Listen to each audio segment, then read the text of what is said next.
आज का पहला प्रश्न, क्या भगवान बुद्ध उतने ही शक्तिशाली थे जितने कि श्री कृष्ण?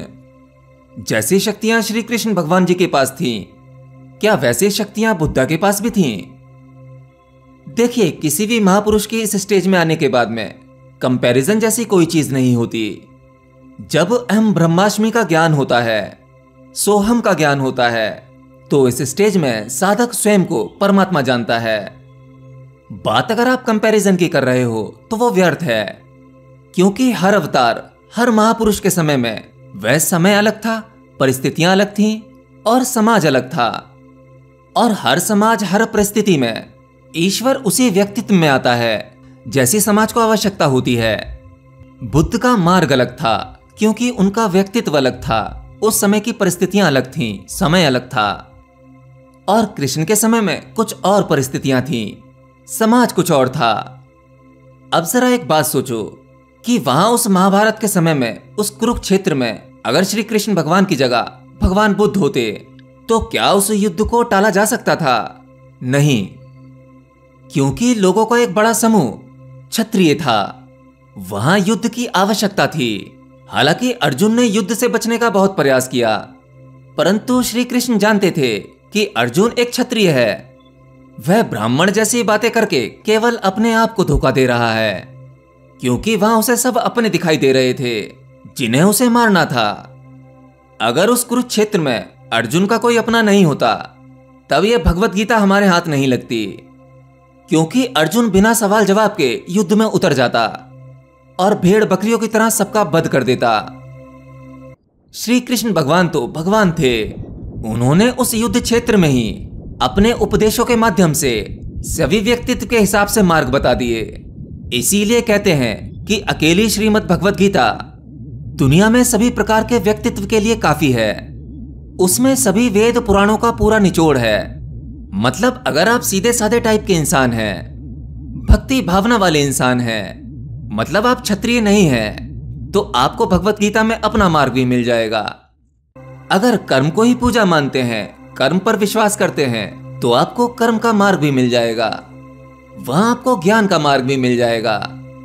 और रही बात शक्तियों की, तो महाभारत के समय में हमारे पास उन्नत सभ्यता थी, जबरदस्त टेक्नोलॉजी थी, जिसका ज्ञान आज हमारे पास में नहीं है। अपने अवचेतन मन यानी सबकॉन्शियस माइंड को ज्यादा से ज्यादा इस्तेमाल कैसे किया जा सकता था, यह हमें पता था। और आज भी बहुत सारी सिद्धियों को प्राप्त करके ऐसा बहुत कुछ किया जा सकता है, परंतु बहुत सी सिद्धियों का विज्ञान हमारे पास में नहीं है। भगवान बुद्ध और श्री कृष्ण, इन दोनों ही समय में एक चीज का विज्ञान काफी लोगों के पास में था।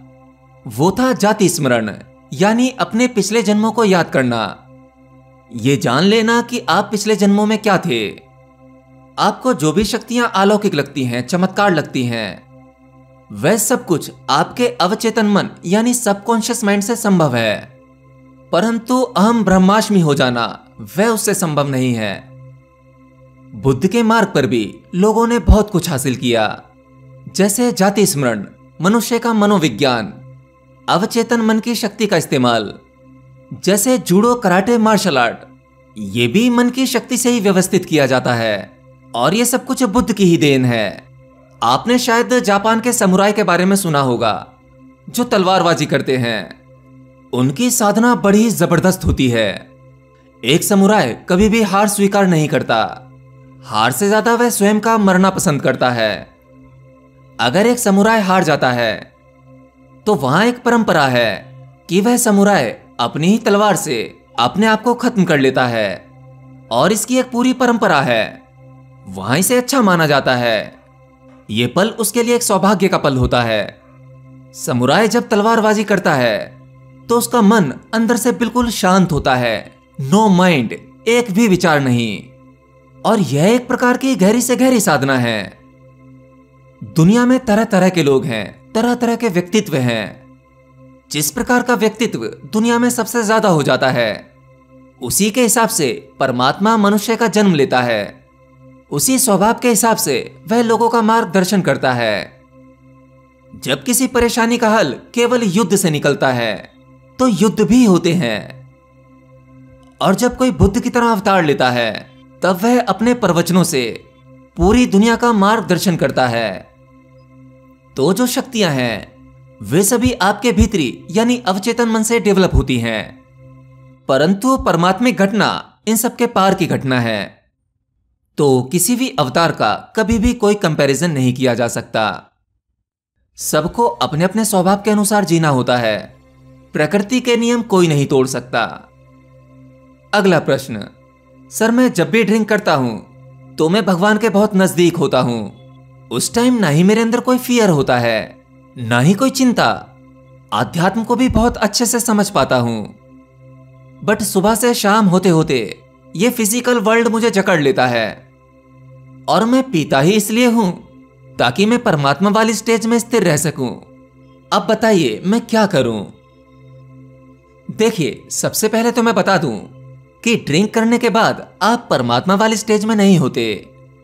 असल में जब कोई व्यक्ति शराब पीता है तब वह शराब उसके शरीर में जाकर उसके सिस्टम को थोड़ा फास्ट कर देती है।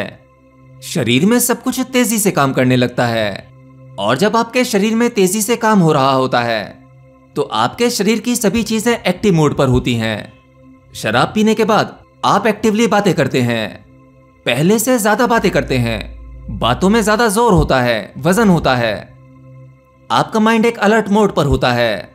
आप अपने आसपास सब कुछ क्लियरली महसूस कर पाते हैं, सब कुछ देख और समझ पाते हैं। शराब पीने से पहले आपका शरीर थका हुआ महसूस होता है, लेकिन शराब पीने के बाद शरीर पहले से ज्यादा काम करने लगता है। आपको थकावट का एहसास नहीं होता, क्योंकि उस शराब ने आपके सिस्टम को थोड़ा तेज कर दिया है, और उसी वजह से आपकी बॉडी सामान्यतः थोड़ी ज्यादा गर्म हो जाती है, क्योंकि अब वह भीतर से ज्यादा कार्य कर रही है।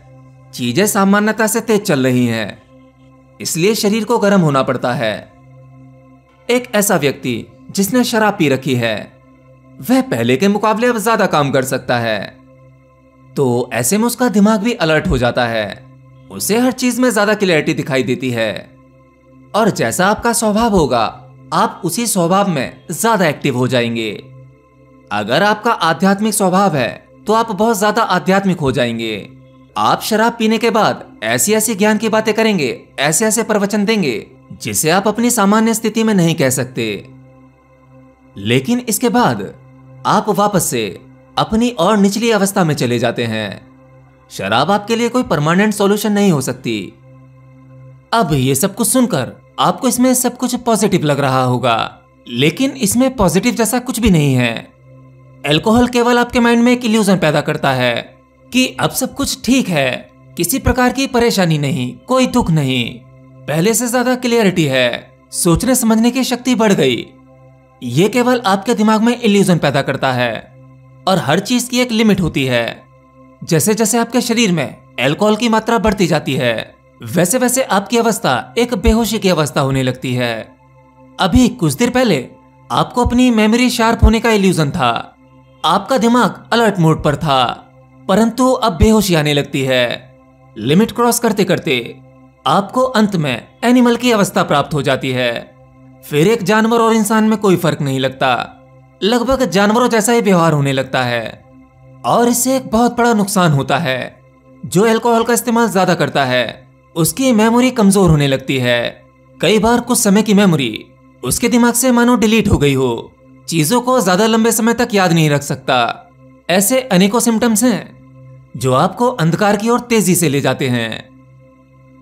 और इस स्टेज में होने वाले सभी अनुभव कोई आध्यात्मिक अनुभव नहीं है, ये आपके लिए आध्यात्मिक होने का भ्रम पैदा करते हैं। अगर आपने असली परमात्मिक शराब पी ली और आध्यात्म के अनुभव हो गए तो आप अपने जीवन में कभी शराब को हाथ नहीं लगाएंगे, कभी ड्रिंक नहीं करेंगे, क्योंकि एक बार उसका नशा चढ़ गया और उस अवस्था में पहुंच गए तो आप कभी ड्रिंक नहीं करेंगे।